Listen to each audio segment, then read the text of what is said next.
ನಮಸ್ಕಾರ, ನಾನು ಅರ್ಪಿತಾ, ಲೋಕದರ್ಶನ್ ಡಿಜಿಟಲ್ನಿಂದ. ಮುಖ್ಯಮಂತ್ರಿಗಳ ಪ್ರೋಟೋಕಾಲ್ನಲ್ಲಿ ಗಂಭೀರ ಲೋಪವಾಗಿದೆಯೇ?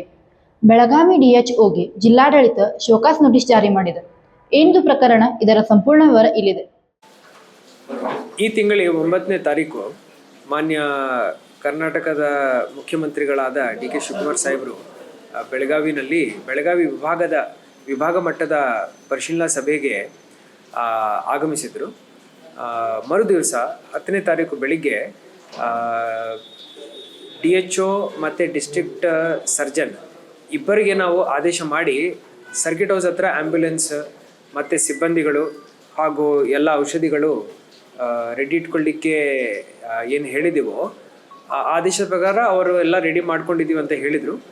ಮಾನ್ಯ ಮುಖ್ಯಮಂತ್ರಿಗಳಿಗೆ ಜನರಲ್ ಚೆಕಪ್ ಏನು ಬೆಳಿಗ್ಗೆ ಇರುತ್ತೆ ಅದರಲ್ಲಿ ನಾನು ಸರ್ಕಿಟ್ ಹೌಸಲ್ಲಿ ನಾನು CEO ಅವರು ಪೊಲೀಸ್ ಕಮಿಷನರ್ ಇದ್ದಾಗ ನಾವು ಏನು ನೋಟಿಸ್ ಮಾಡಿದ್ದೀವಿ ಅಂದರೆ ಬಿಮ್ಸಿಂದ ಬರೀ PG ಡಾಕ್ಟರ್ಸ್ನು ಅವರು ಹಾಕಿದ್ದಾರೆ.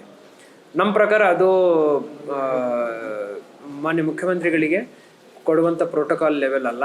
ಭಾಳ ಸೀನಿಯರ್ ಡಾಕ್ಟರ್ಸ್ ಇರಬೇಕಂತ ಹೇಳಿ CEO ರವರು ಹಾಗೂ ನಾನು ಇಬ್ಬರು DHO ಅವರಿಗೆ ಹಾಗೂ ಡಿಸ್ಟ್ರಿಕ್ಟ್ ಸರ್ಜನ್ರವರಿಗೆ ಬಿಮ್ಸಲ್ಲಿರುವಂಥ ಡಿಸ್ಟ್ರಿಕ್ಟ್ ಸರ್ಜನ್ರವರಿಗೆ ನಾವು ಶೋಕಾಸ್ ನೋಟಿಸನ್ನು ಇಶ್ಯೂ ಮಾಡಿದ್ದೀವಿ. ಅದಕ್ಕೆ ಅವರು ಉತ್ತರವನ್ನು ನೀಡಿದ್ದಾರೆ. ಆ 2 ಉತ್ತರಗಳು ನನಗೆ ಇಲ್ಲಿ ರಿಸೀವ್ ಆಗಿದ್ದಾವೆ. ಅದರ ಬಗ್ಗೆ ನಾನು ಈಗ ಎಂಕ್ವೈರಿ ಮಾಡ್ತಾ ಇದ್ದೀನಿ, ಎಕ್ಸಾಮಿನ್ ಮಾಡ್ತಾ ಇದ್ದೀನಿ. ಒಂದು ಸೂಕ್ತ ಕ್ರಮವನ್ನು ವಹಿಸ್ತೀನಿ.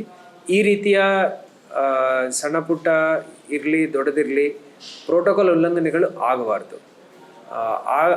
ಯಾವುದೇ ಉಲ್ಲಂಘನೆ ಆಗಿದೆ ಅಂದರೆ ತೀರಾ ಅದು ಜಿಲ್ಲಾ ಮಟ್ಟದ ಜಿಲ್ಲಾಧಿಕಾರಿ ಮೇಲೇ ಬರುತ್ತೆ. ಸೊ ಅದರಿಂದ ಇನಿಷಿಯಲ್ ಸ್ಟೇಜಲ್ಲೇ ಇದನ್ನು ನಾವು ತಡೆಗಟ್ಟಬೇಕಂತ ಆ ದೃಷ್ಟಿಯಿಂದ ನಾವು ಇಬ್ಬರು ಅಧಿಕಾರಿಗಳಿಗೂ ನೋಟಿಸ್ ಜಾರಿ ಮಾಡಿದ್ದೀವಿ. ಅದಕ್ಕೆ ಅವರು ಉತ್ತರ ಕೊಟ್ಟಿದ್ದಾರೆ. ಆದರೆ ನಾವು ಕ್ರಮ ವಹಿಸ್ತೀವಿ.